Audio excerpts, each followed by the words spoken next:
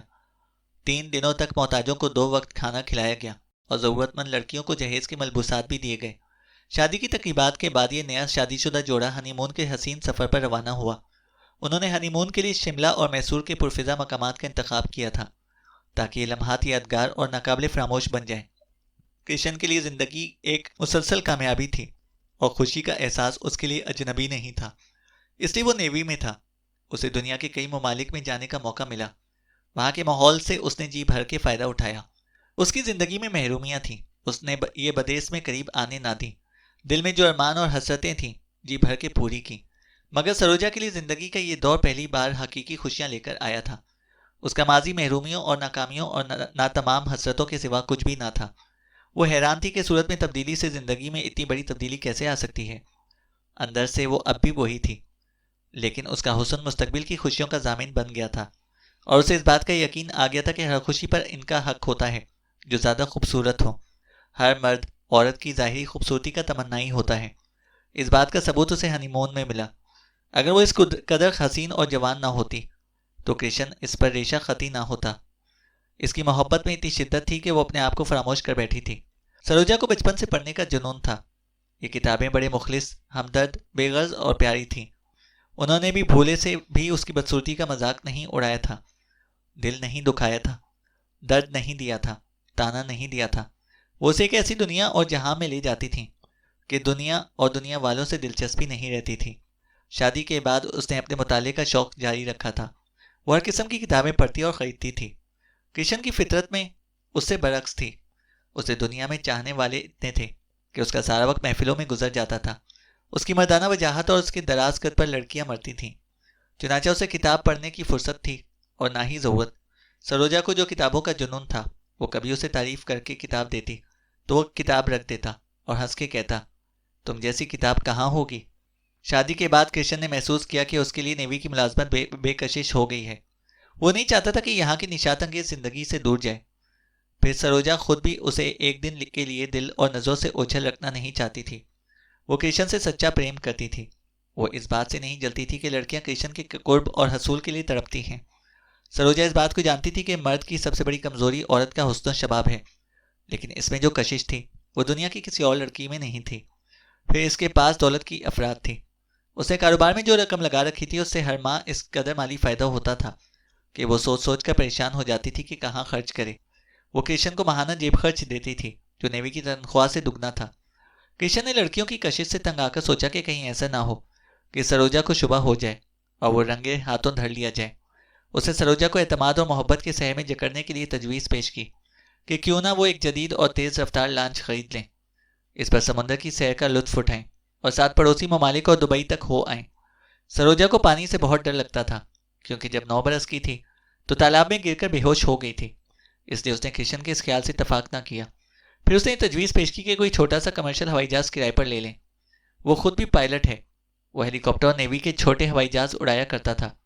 ہوائی سفر بھی بہت دلچسپ ہوتا ہے، فضا سے قدرت کے حسین نظاروں کا لطف الگ ہی ہے۔ اس طرح وہ سارا ہندوستان بلکہ میسور کا جنگل بھی گھوم آئیں گے۔ سروجا ہوائی جہاز سے بھی ڈرتی تھی۔ اس نے کرشن کی تجویز بھی مسترد کر دی اور اس کا ہاتھ تھام کے بڑی محبت اور گرم جوشی سے کہا، میری جان، جیون کے اس سفر سے کوئی سفر حسین اور پرلطف نہیں ہوتا۔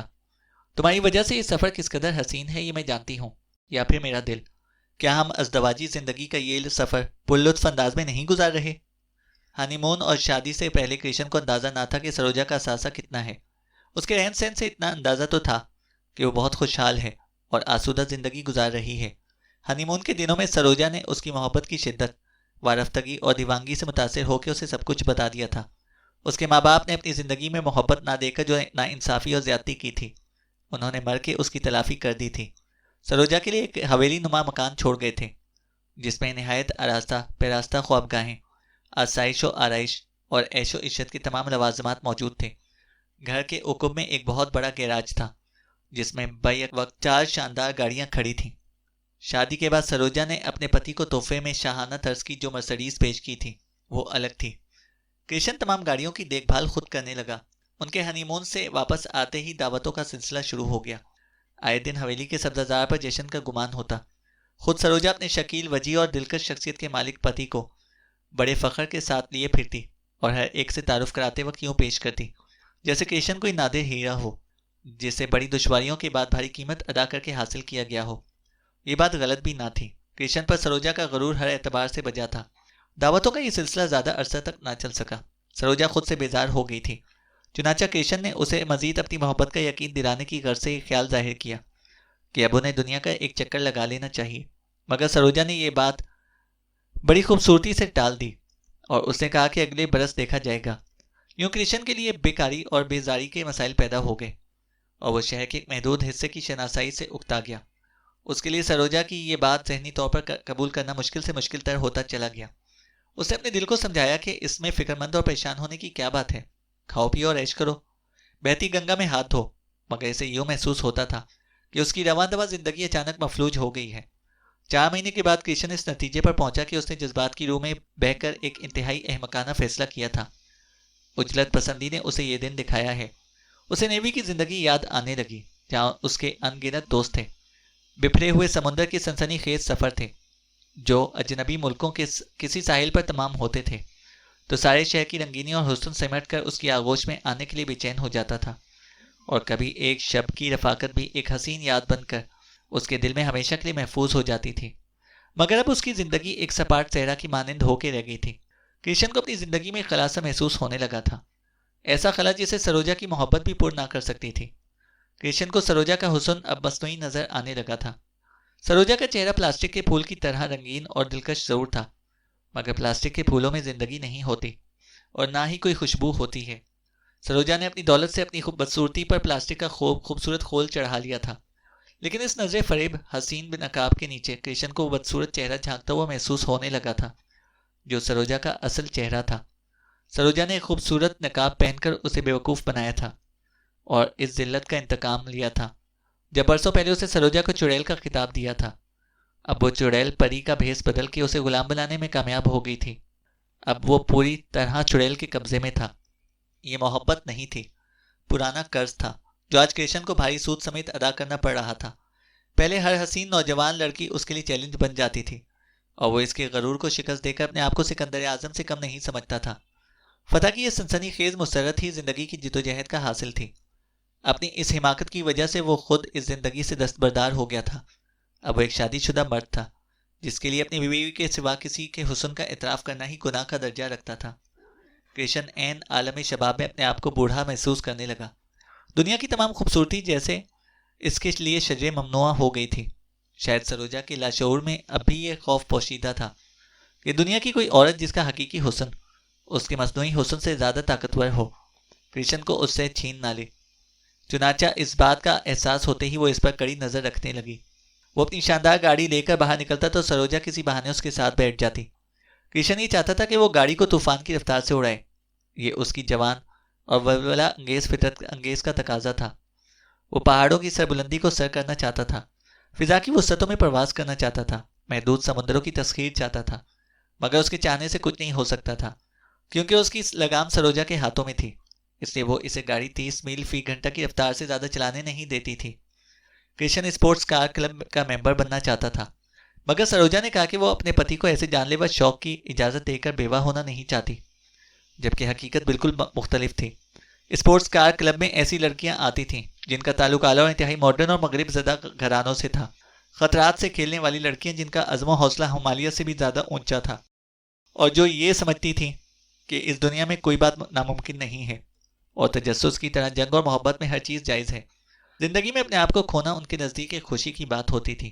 ان کے نزدیک لاج، آبرو اور دوشیزگی ایک ثانوی چیز تھی جس کی کوئی اہمیت نہیں تھی، اور یہ روز بروز دولت سے مشروط ہو کے فرسودہ ہوتی جا رہی تھی۔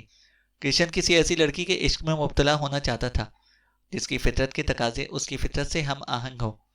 وہ ابھی سے ان لوگوں میں شامل ہونا نہیں چاہتا تھا جو موٹے شیشوں اور سیاہ فریم والی اینک لگا کر اپنی صورت پر متانت طاری کر لیتے ہیں، بہت احتیاط سے مسکراتے ہیں اور بہت کم بولتے ہیں، ہر کام گھڑی دیکھ کر کرتے ہیں، مقررہ وقت پر کسی میٹنگ میں شریک ہوتے ہیں، کاروباری مسائل پر بحث کرتے ہیں اور صرف کاروباری معاملات پر بات کرتے ہیں، کاروباری قسم کے ڈنر دیتے ہیں اور جن کے لیے حسن بھی ایک کاروباری مسئلے کی طرح ہوتا ہے۔ ڈالی 19 برس کی بے حد حسین لڑکی تھی۔ وہ کوئی نیک نام لڑکی نہیں تھی اور کرشن جیسے پہلے جانے کتنے ہینڈسم لڑکوں کو اسیر بنا کے چھوڑ چکی تھی۔ اس کا حسن و شباب تباہ کن تھا۔ اس نے کرشن کو دیکھتے یہ فیصلہ کر لیا تھا کہ یہ مرد اب اس کا ہوگا، لیکن اس نے خود کو کرشن کے چرنوں میں نہیں جھکایا تھا، بلکہ اپنے عشووں سے کرشن کو چیلنج کر دیا تھا کہ ہمت ہے تو مجھے حاصل کر لو۔ کرشن نے یہ چیلنج قبول کر لیا۔ ابھی اس کی عمر صرف 24 برس تھی اور یہ فتوحات کی عمر تھی۔ صرف 2 ہفتے میں وہ اور ڈالی یوں مل گئے جیسے ساحل سے ٹکرا کر لوٹنے والی موت ساحل کی طرف بڑھنے والی موت سے ملتی ہے، اور پھر یہ دونوں موجیں ایک ہو کر ساحل کی طرف لوٹتی ہیں۔ سارا مسئلہ یہ تھا کہ ملاقات کے بہانے کیسے تراشے جائیں۔ تب تقدیر نے ان کی مدد کی۔ سروجا اپنی کچھ سہیلیوں کے ساتھ چند روز کے لیے باہر جانا چاہتی تھی، کیونکہ ان سب کو کسی دیرینہ سہیلی نے مدعو کیا تھا۔ کرشن گھر پر اکیلا رہ گیا۔ یہ ڈالی کے ساتھ 3 دن اور 3 راتیں خوابوں کی طرح بیت گئے۔ سروجا کی واپسی کے بعد کرشن کے لیے ڈالی سے رابطہ رکھنا دشوار ہو گیا۔ اس کے باوجود چھپ چھپ کے ڈالی کے پاس جاتا رہا اور ہوٹل کے ایک کمرے میں ان کی ملاقاتیں ہوتی رہیں، جو مستقل طور پر ان کے لیے مخصوص تھا۔ ایک روز اچانک سروجا کو اپنی سہیلی کا خط ملا جو سخت بیمار تھی اور سروجا کی مدد کی فوری طلبکار تھی۔ سروجا فوراً روانہ ہو گئی۔ کرشن نے اس سے پوچھا کہ وہ کتنے دنوں میں واپس آئے گی۔ سروجا کوئی قطعی جواب نہ دے سکی کیونکہ اس کا انحصار حالات پر تھا۔ سروجا نے خیال ظاہر کیا تھا کہ شاید ہفتہ 10 دن لگ جائیں۔ تیسرے دن رات کے وقت سروجا کا ٹیلی فون آیا۔ کرشن نے ایک ہاتھ ڈالی کے منہ پر رکھ دیا جو نشے میں زور زور سے ہنس رہی تھی۔ سروجا نے صرف اس کی خیریت معلوم کرنے کے لیے فون کیا تھا۔ کرشن نے اطمینان کا سانس لیا اور ریسیور رکھ دیا کیونکہ سروجا نے واضح طور پر بتا دیا تھا کہ وہ 1 ہفتے سے پہلے نہیں آ سکتی۔ پھر کرشن کی آنکھوں میں ہنستے ہنستے آنسو آ گئے۔ اگر وہ چڑیل ہمیں اس حالت میں دیکھ لیتی تو اس کا ہارٹ فیل ہو جاتا، کرشن نے اپنی ہنسی روک کے کہا۔ ہیں، تم اپنی حسین پتنی کو چڑیل کہہ رہے ہو؟ ایسا نہ کہو، وہ تو پری ہے، پری، ڈالی نے حیرت سے کہا۔ حسین، کرشن ہنستے ہنستے پھر دوہرا ہو گیا۔ اس کا چہرہ پلاسٹک کا ہے۔ تم ہی بتاؤ ڈالی، کوئی اس چہرے سے کیسے پیار کر سکتا ہے؟ مجھے یوں معلوم ہوتا ہے جیسے میں کسی پلاسٹک کی گڑیا سے شادی کر لی ہے جو بہت خوبصورت ہے مگر پلاسٹک کی بنی ہوئی ہے۔ اب تو مجھے اس کا جسم سرد اور بے حس لگتا ہے۔ کسی پلاسٹک کی گڑیا کو کیا عورت کہا جا سکتا ہے؟ مگر میں پاگل ہوں۔ میں نے اپنی زندگی کو ایک پلاسٹک کی عورت کے ہاتھ فروخت کر دیا۔ اب وہ میری نمائش کرتی پھرتی ہے اور ملکیت کے اس احساس سے اس کا احساس کمتری مٹ جاتا ہے۔ اندر سے وہ ابھی چڑیل ہے۔ مجھے اس چڑیل کے پنجے سے آزاد کرا لو ڈالی، ورنہ ایک روز وہ میرا خون پی جائے گی۔ میں ابھی مرنا نہیں چاہتا۔ زندگی بہت خوبصورت ہے اور زندگی کی ساری خوبصورتی انسان کے دم سے ہے، جو خوبصورت ہیں میرے اور تمہارے جیسے۔ کیا تمہیں نہیں لگتا کہ ہم دونوں ایک دوسرے کے لیے پیدا ہوئے ہیں؟ کرشن نے کہا۔ کرشن شراب کے نشے میں بہک رہا تھا اور ڈالی کی گداز باہیں منہ چھپائے رو رہا تھا۔ 1 برس کا دکھ ان آنسوؤں میں ڈھل کر بہہ رہا تھا اور ڈالی اسے تھپک تھپک کر دلاسا دے رہی تھی۔ اس کے آنسوؤں کو اپنے ہاتھوں سے پوچھ رہی تھی۔ آدھی رات کے بعد وہ خمار آلود اور آسودگی کے احساس سے سرشار ہو کے گہری نیند سو گیا۔ کرشن کو یوں محسوس ہوا کہ کوئی بھیانک خواب شروع ہو گیا ہے۔ رات کا اندھیرا بھی باقی تھا مگر اس کی آنکھیں روشنی میں اپنے سامنے سروجا کو دیکھ رہی تھیں۔ اس نے گھبرا کے اٹھنے کی کوشش کی مگر اس کے سر پر کوئی بھاری چیز پڑی۔ کمرے کی ہر شے دھندلانے لگی۔ بے ہوش ہونے سے پہلے اس نے ڈالی کو پکارنا چاہا مگر وہ بے سدھ پڑی ہوئی تھی۔ جب اسے ہوش آیا تو وہ تنہا تھا، لیکن اس کے ہاتھ پاؤں مضبوطی سے بندھے ہوئے تھے اور وہ بستر پر حرکت بھی نہیں کر سکتا تھا۔ ڈالی نہ جانے کہاں چلی گئی تھی۔ باہر اب بھی اندھیرا تھا مگر کمرہ روشنی میں نہایا ہوا تھا۔ تم اپنی محبوبہ کو تلاش کر رہے ہو؟ سروجا نے تلخی سے ہنس کر کہا۔ وہ جا چکی ہے اور اب کبھی لوٹ کے نہیں آئے گی۔ تم جانتے ہو کہ اسے مردوں کی کوئی کمی نہیں، اور یہ بات میں نے اسے اچھی طرح سمجھا دی ہے کہ وہ اپنی زبان بند رکھے گی تو فائدے میں رہے گی۔ جہاں تک میرا تعلق ہے میں یہاں سے 100 میل دور ایک ہوٹل میں قیام پذیر ہوں اور میرے پاس کئی گواہ ہیں جو ضرورت پڑنے پر حلف اٹھا کے پورے یقین کے ساتھ کہہ سکتے ہیں میں نے ہوٹل سے باہر قدم نہیں رکھا، اور پھر تمہاری تصویریں تمہیں منہ دکھانے کے قابل نہیں رکھیں گی اور نہ ہی ڈالی کو۔ سروجا، آخر تم کیا چاہتی ہو؟ کرشن نے بدقت تمام خوف زدہ لہجے میں پوچھا۔ اب تک تو میں صرف تم کو چاہتی تھی جبکہ تم میری دولت کو چاہتے تھے، سروجا نے جواب دیا۔ مجھے یہ سودا منظور تھا لیکن اب تم کسی اور کو چاہنے لگے ہو، چنانچہ میں تمہیں قتل کر دینا چاہتی ہوں۔ کل میں تمہارے نام کوریئر سروس سے ایک خط روانہ کروں گی کہ تم میرے پاس آ جاؤ تاکہ ہم اکٹھے واپس آ سکیں۔ تمہارا موبائل فون بند تھا اور ٹیلی فون بھی ڈیڈ تھا، اس لیے میں کوریئر سروس سے خط روانہ کر رہی ہوں۔ چونکہ میری طبیعت ٹھیک نہیں اس لیے میں لمبی ڈرائیو نہیں کر سکتی۔ میں ایک دن تمہارا انتظار کروں گی اور جب تک نہیں آؤ گے تو مجھے حیرت ہوگی. 24 گھنٹے کے بعد میری طبیعت ٹھیک ہو جائے گی. میں فرض کروں گی کہ تم کسی مصروفیت کے باعث نہیں پہنچ سکے. یہاں آ کے معلوم ہوگا کہ میری غیر موجودگی میں ڈاکو آئے تھے. تم نے ان کا مقابلہ کیا, مزاحمت کی, اور وہ تمہیں قتل کر گئے. سروجا کہکا مار کے ہنسی. کیا خیال ہے کہ پولیس اس بیان کا یقین کر لے گی؟ کرشن کا جسم خوف و دہشت سے مفلوج ہو گیا. وہ ایک لفظ بھی زبان سے نہ نکال سکا. یقین کرو میرے پیارے کرشن, تمہارے مرنے کا مجھے بہت افسوس ہوگا, سروجا کہنے لگی. میں بہت عرصے تک تمہارے سوگ میں ماتمی حالت میں رہوں گی اور تمہاری ایک شاندار سمادھی بنواؤں گی. جو بھی وہ دیکھے گا اش اش کر اٹھے گا, سروجا نے کہا. تم پاگل ہو, کرشن نے دہشت زدہ ہو کے کہا. میں اپنی غلطی تسلیم کر لیتا ہوں, مجھے معاف کر دو یا مجھ سے طلاق لے لو, کرشن نے کہا. طلاق؟ سروجا ہنسی. طلاق تو تمہاری خواہشات کی تکمیل کا نام ہے. تم آزادی چاہتے ہو نا, کہ اپنی فتوحات کا سلسلہ جاری رکھ سکو. لیکن کرشن, اب میں تمہیں معاف نہیں کر سکتی. میں نے تمہیں وہ سب کچھ دیا جو ایک عورت دے سکتی ہے, محبت, دولت اور وفاداری, اور گھر کا عیش و آرام. میں جانتی تھی کہ میری دولت ایک سے ایک خوبصورت اور وجیح مرد خرید سکتی ہے, لیکن کیا خریدا ہوا مرد طوائف نہیں ہوتا؟ میں کہتی تھی کہ تم مجھ سے محبت کرنے لگے ہو, لیکن میری خوش فہمی بہت جلد دور ہوگی, کیونکہ تم نے اپنے رویے سے مجھے بتا دیا کہ تم میری دولت کے اسیر ہو, میری صورت کے نہیں, جو پلاسٹک کا خول چڑھانے سے نہیں بدلی. صورت تو بھگوان کی دی ہوئی ہے, پھر دنیا کے تم جیسے لوگ زندگی کی مسرتوں پر اجارہ داری کیوں قائم رکھتے ہیں؟ میرا چہرہ برا تھا تو کیا, میرے جذبات تو وہی تھے, خواہشات تو وہی تھیں, اور خواب وہی تھے جو کسی عورت کے ہوتے ہیں. لیکن خوبصورت لوگوں کی اس دنیا نے مجھے اداسی اور محرومی کے سوا کچھ بھی نہ دیا. بے بس پڑے ہوئے کرشن نے محسوس کیا کہ سروجا غلط نہیں کہہ رہی. اس کا چہرہ ایک چڑیل کی طرح نظر آ رہا تھا. تم یہ کہتے تھے کہ میں اندھی ہوں, سروجا نے اپنی بات جاری رکھی. مگر میں تمام حالات سے باخبر تھی. مجھے پل پل کی خبر پہنچانے والے بہت سے خیر خواہ تھے, مگر میں نے ان سب کو جھوٹا سمجھا. پہلی بار میں ان کی صداقت کو آزمانے کے لیے 3 دن باہر رہی, اور پھر تمہارا جرم ثابت ہو گیا. اس مرتبہ میں اس لیے گئی تھی کہ تمہیں سزا دوں. وہ خط میں نے خود اپنے ہاتھوں سے لکھا تھا کہ تمہیں رنگے ہوئے ہاتھوں پکڑ سکوں. میں نے جب تمہیں ٹیلی فون کیا تھا تو ڈولی کے ہنسنے کی آواز صاف سنائی دی تھی, اور میں اسی وقت روانہ ہو گئی تھی. میں تمہیں شوٹ کر سکتی ہوں, لیکن میرے پتی, میں چڑیل ہوں. میں تمہیں انسانوں کی طرح قتل نہیں کروں گی. تمہاری موت دوسروں کے لیے عبرت کا سامان ہوگی, خصوصاً ان لوگوں کے لیے جو تمہاری طرح خوبصورتی کے قائل ہیں. وہ باہر گئی اور کچھ دیر بعد واپس آئی تو اس کے حلق سے ایک دل خراش چیخ بلند ہوئی. جتنا تمہارا دل چاہے چلاؤ, سروجا نے پلک لگاتے ہوئے کہا. تمہاری آواز کسی کے کانوں تک نہیں پہنچ سکتی, وہ زور سے ہنسنے لگی. اس کی ہنسی کسی کی چڑیل کی ہنسی کی اسی طرح خوفناک تھی. لکڑی کے دستے والا لوہے کا سولڈر اس کے ہاتھ میں دہکنے لگا. پھر وہ آہستہ آہستہ آگے بڑھی. لوگ اب بھی کرشن کی موت کو نہیں بھولے, جو سروجا سے بہت محبت کرتا تھا. اسے جتنی محبت سروجا سے تھی وہ لوگوں کو یاد ہے. سروجا بہت عرصے تک ماتمی حالت میں رہی تھی, اور اس کی محبت کا ثبوت کرشن کی شاندار سمادھی ہے. لوگ یہ نہیں بھولے کہ وہ ڈاکو اس قدر صفاق درندے تھے کہ انہوں نے کرشن کو صرف ہلاک کرنے پر اکتفا نہیں کیا تھا, بلکہ اس کے خوبصورت چہرے کو جلا کے اتنا بدنما بنا دیا تھا کہ دیکھنے والوں کو خوف آتا تھا. مگر یہ بات پرانی ہے, سروجا اب بھی خوبصورت ہے. وہ مرد بھی خوبصورت ہوتے ہیں جو 7-8 مہینے اس کے پتی رہتے ہیں, پھر وہ ان سے طلاق لے کے دوسرا پتی کر لیتی ہے.